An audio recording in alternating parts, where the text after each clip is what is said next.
Hello, friends. $202.90. That's what Medicare now takes out of your Social Security check every single month. And if you were born before 1960, 5 more changes land between this week and October 14th. Stay with me until number 6, because that's the one almost everyone gets completely backwards. Number 1. The letter coming in September could be the most expensive piece of mail you get all year. Here's what's happening.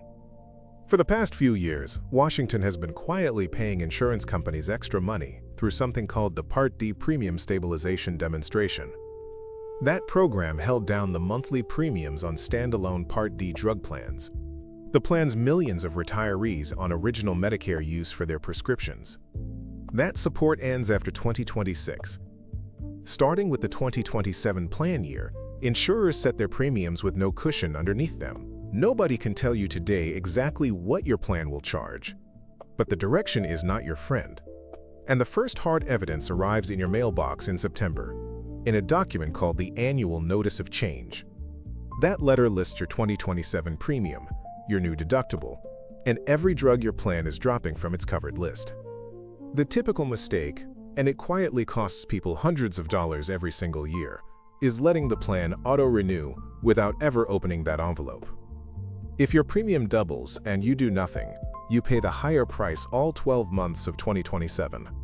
So here's your move. This week, write out every prescription you take, with a dose. When the annual notice of change arrives, read the premium line and the drug list before anything else. And circle October 15th on your calendar right now.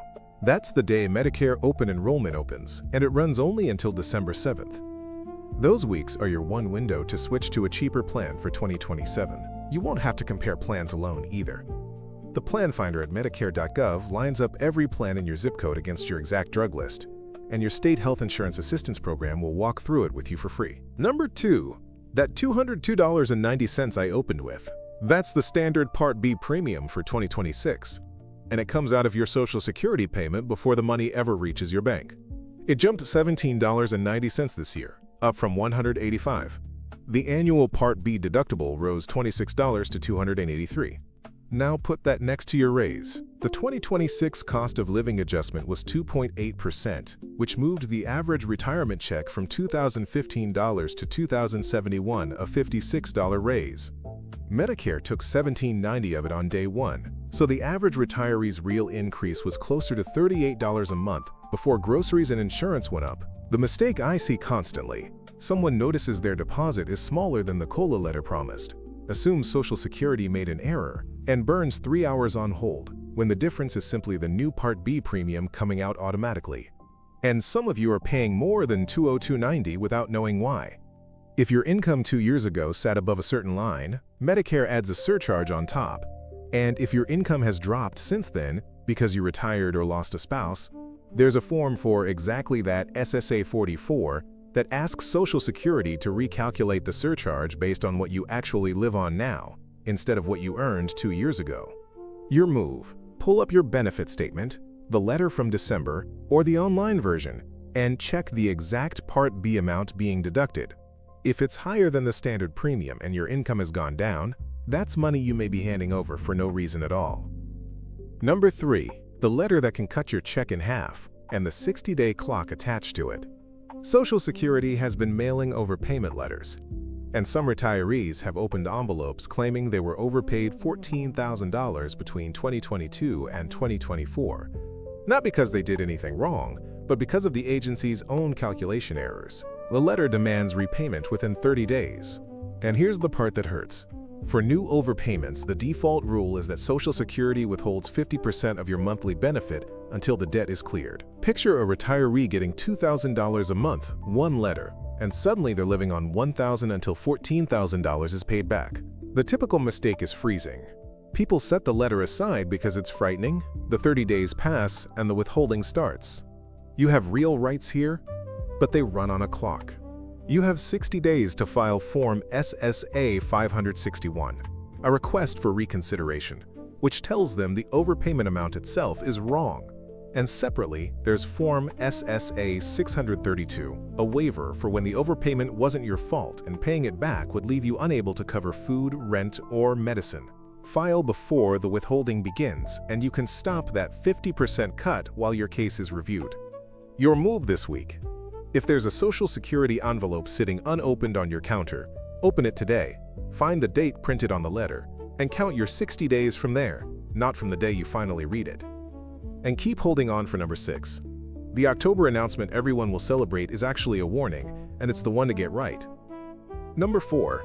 If you were born in 1959 and you're still working, there's a $65,000 line you need to know about. Everyone born in 1959 reaches full retirement age at 66 and 10 months, which means, depending on your birth month, you hit it in late 2025 or during 2026. In the calendar year you reach full retirement age, the earnings test lets you earn $65,160 in 2026. Above that, Social Security withholds $1 of benefits for every $3 you earn, counting only the months before you reach that age. If you're collecting early and haven't reached that year yet, the limit is far tighter, $24,480 with $1 withheld for every 2 over. Now the part most people never hear, that withheld money is not gone. When you reach full retirement age, Social Security recalculates your benefit and credits back the months it withheld, so your check goes up for the rest of your life. And the moment you're past full retirement age, the earnings test disappears entirely. You can earn any amount with zero reduction. The classic mistake runs in both directions. Some people turn down work they wanted because they believe every extra dollar is lost forever. It isn't. Others earn past the limit, never report it, and months later get exactly the kind of overpayment letter we covered in number 3. Your move. Write down the precise month you reach 66 and 10 months. And if you're working this year, compare what you'll earn before that month against the 65-160 line. Number 5. Check your deposit dates and your bank information this week, because 2 things just shifted. First, the calendar. August 1st fell on a Saturday this year, so supplemental security income went out early, on July 31st. Anyone on SS, I saw no deposit at all inside the month of August. The next one lands September 1st. That's a scheduling quirk, not a cut. But every time this happens, people assume their benefits stopped and flood the phone lines for nothing. Regular retirement benefits stay on their usual Wednesdays, set by your birth date. But a long holiday weekend is exactly when a payment hiccup gets noticed late. Second, verification. Social Security has expanded a tool that checks your bank account details directly with financial institutions to catch payment problems and improper deposits earlier. That makes stale information riskier than it used to be. If you switched banks last year and never updated your direct deposit, or your money still flows into a joint account you've been meaning to close, that's exactly how a payment gets delayed, and how you end up proving to a government agency that you are you, while the bills keep arriving. The mistake here is pure drift. People change banks, cards, and phone numbers, and the one account they never touch is the one their retirement money depends on. Your move. Log into your My Social Security account, or create one. It takes 10 minutes, and confirm the exact account number your benefit lands in. While you're there, look at your message center, because letters you never open still start their own clocks. Number 6. The biggest number of the fall is the one you need to read backwards. On October 14th, Social Security announces the official 2027 cost of living adjustment. The latest projection from the Senior Citizens League puts it at 3.6%, down from 3.8% a month earlier and well above this year's 2.8%. On the average check of $2,071, 3.6% works out to roughly $74 more per month. When it's announced, the headlines will celebrate the biggest raise in 4 years. Here's what almost everyone gets completely backwards. A big COLA is not a bonus, it's a receipt. The adjustment is calculated from inflation data for July, August, and September, so it pays you back for price increases you've already been absorbing at the pharmacy and the grocery store all year. A bigger COLA means you lost more, not that you won something, and the raise never arrives whole. Next year's Part B premium comes out first. Remember what 2026 did? $56 up, $17.90 immediately gone. A higher gross benefit can also push some retirees over the income lines that decide how much of their Social Security gets taxed, so a few dollars of raise can cost more than they bring. So while everyone else cheers the headline number, you do the arithmetic instead. Your own benefit times 3.6% minus whatever Part B takes next year. That result, not the announcement, decides whether you need a cheaper drug plan in the October 15th window from number 1, and whether that $74 is real money or just a bigger number